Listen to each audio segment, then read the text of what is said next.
m'appelle Gaël Soulauf, j'ai 25 ans. Je fais du ski alpin compétition, en particulier en descente et en super G. Et voilà. On se rencontre ici à Zermatt durant votre préparation estivale. Quel est votre programme type d'une journée d'entraînement?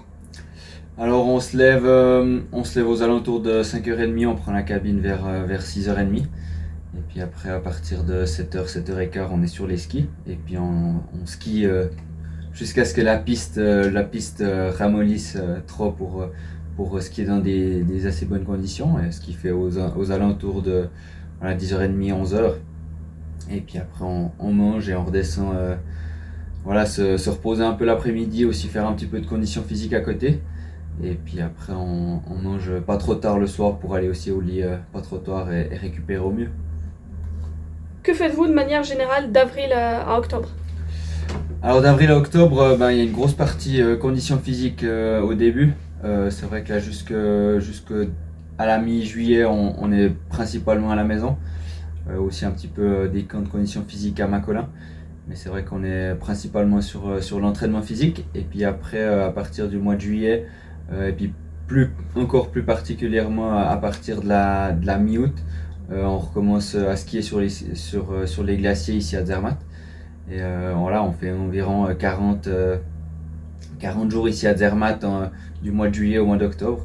Et puis après le reste, voilà, on est pas mal à s'entraîner physiquement pour être prêt pour la saison. Est-ce que vous affectionnez cette période ou vivement reprendre les cours? C'est plus... Alors je dirais que voilà, c'est aussi ça fait quand même du bien le printemps d'avoir une période où on est un peu à la maison, où on a un peu voilà le temps de faire autre chose, voir un peu plus la famille, les amis et puis voilà. C'est vrai que c'est cool d'avoir une bonne coupure. Et puis après voilà, c'est vrai que c'est pas toujours évident sur les glaciers, voilà, des grosses dépenses d'énergie pour monter, pour aller s'entraîner à presque 4000 mètres d'altitude. Donc c'est vrai qu'on se réjouit toujours de la période un peu plus hivernale quand on peut skier dans des stations à dire un peu plus normales. Mais voilà, ça fait partie du job et puis on a la chance quand même d'habiter en Suisse, d'habiter vraiment pas très loin pour venir skier. Et puis c'est vrai qu'on a un peu moins de déplacements à faire durant l'été, donc c'est vrai que ça c'est aussi agréable. La saison dernière, vous avez fait votre meilleure saison dans votre carrière jusqu'à maintenant. Vous avez obtenu une place fixe en Coupe du Monde. Vous avez essayé plusieurs années de décrocher cette place fixe et là, finalement, c'est le bon moment. Oui, alors exactement, c'est vrai que ça fait déjà bien quelques années maintenant que je suis en Coupe d'Europe. C'est vrai que voilà, j'ai toujours continué à progresser. Malheureusement, j'ai eu une saison 2023-2024 où j'ai eu plusieurs blessures. Donc c'est vrai que ça, tout d'un coup, voilà, c'est un peu un revers de la progression. Après, voilà, l'année d'après, j'avais réussi à bien enchaîner avec malheureusement une quatrième place au classement de la Coupe d'Europe en descente. Avec voilà, c'est juste le manquement de cette place fixe pour pas grand-chose. Et puis c'est vrai que l'année passée, voilà, j'ai réussi à vraiment concrétiser cet objectif. C'est vrai qu'aussi avec un bon classement aussi en Super G, avec pas très loin aussi d'obtenir la place fixe dans les deux disciplines. Donc c'est vrai que c'était vraiment une saison aboutie. Est-ce qu'il y a des choses qui ont changé, une nouvelle équipe d'entraînement ou ça reste la même chose l'année passée? Non, alors justement, ça reste la même chose que l'année passée. J'avais la chance de déjà faire partie de ce groupe, en guillemets, Coupe du Monde 2, les deux saisons passées. C'est vrai que les entraîneurs, voilà, ils m'ont fait confiance sur ce point-là. Et puis voilà, maintenant, je vais pouvoir pleinement aussi profiter de l'hiver. C'est vrai que l'hiver, quand on retournait en Coupe d'Europe, on voyait un peu moins nos entraîneurs.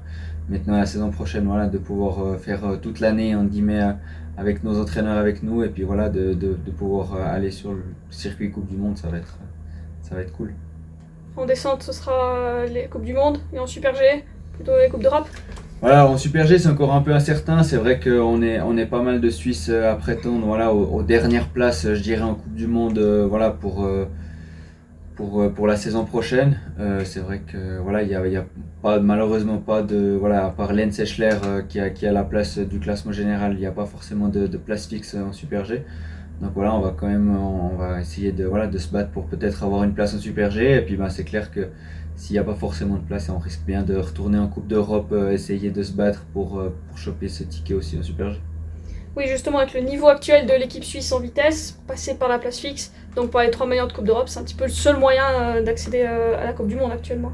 Oui, alors justement, c'est vrai que c'est pas forcément évident pour nous parce que voilà, on voit les autres coureurs des autres nations qui ont leur chance aux Coupes du Monde, qui continuent, qui peuvent voilà, continuer d'évoluer. Et puis nous, bah, voilà, on est obligé un petit peu de se battre en Coupe d'Europe pour absolument avoir cette place. Et puis, parce que c'est vrai que voilà, sinon, voilà, les deux dernières années, l'année passée, avec même une bonne forme, j'ai eu seulement le droit à un départ en Coupe du Monde. Et puis ce départ, il a été possible seulement parce que un des athlètes suisses s'est blessé. Donc c'est vrai que c'est aussi un peu dommage de, voilà, de devoir attendre la blessure d'un de ses coéquipiers pour pouvoir avoir sa chance. Donc c'est vrai que voilà, le ticket de la Coupe d'Europe, voilà, c'est le moyen voilà, le plus sûr d'avoir sa place en Coupe du Monde. Comment vous le vivez à l'interne dans le groupe avec les autres athlètes aussi, le niveau incroyable de l'équipe suisse? Bon, alors je dirais que voilà, tout à l'entraînement, c'est vraiment hyper positif parce que voilà, on se tire vraiment la bourre. Il y a toujours des athlètes qui sont en forme chaque jour. Voilà, voilà, qu'on puisse s'entraîner avec le groupe du haut ou alors même avec le groupe du bas. Il y a toujours des jeunes aussi qui poussent. Donc c'est vrai que ça encourage vraiment voilà, à s'entraîner, à se pousser vers le haut. Donc ça, c'est vraiment top. Après, c'est vrai que durant la période hivernale, voilà, que t'es en concurrence directe avec tes coéquipiers pour pouvoir prendre le départ, c'est clair qu'on est habitué à être une concurrence directe, voilà, pour les résultats. Mais pour pouvoir rien que prendre le départ, ça, c'est pas forcément évident. Vous avez fait quelques Coupes du Monde déjà dans votre carrière. Quels enseignements avez-vous pu vous tirer et puis quelle a été l'expérience que vous gardez? Bon voilà, c'est clair que j'ai eu la chance de pouvoir voilà, aussi découvrir même certaines pistes que j'ai pas encore eu la chance de faire en course, mais voilà déjà à l'entraînement. C'est clair que voilà, voilà, tout est un peu plus grand en dimension. C'est clair que voilà, les pistes sont un peu plus longues, les sauts sont un peu plus grands, la vitesse est un peu plus haute, donc voilà. Donc voilà, il faut s'adapter. Et puis pour s'adapter, bah, c'est clair que c'est cool voilà, de pouvoir avoir des opportunités voilà, de faire des kilomètres en Coupe du Monde. Voilà, je pense que ça apporte vraiment beaucoup. Mais c'est vrai que voilà, on a vu ces dernières saisons que voilà, des athlètes comme voilà, Migiano, Boissé, même Fragno sont ont très rapidement réussi à faire le pas avec cette équipe suisse voilà, qui nous peut-être nous retarde, enfin, voilà, nous retarde un petit peu plus en Coupe d'Europe, mais par contre une fois qu'on a la chance, j'espère voilà, pouvoir faire le pas un peu plus facilement. Quel est le meilleur souvenir de votre carrière jusqu'à aujourd'hui?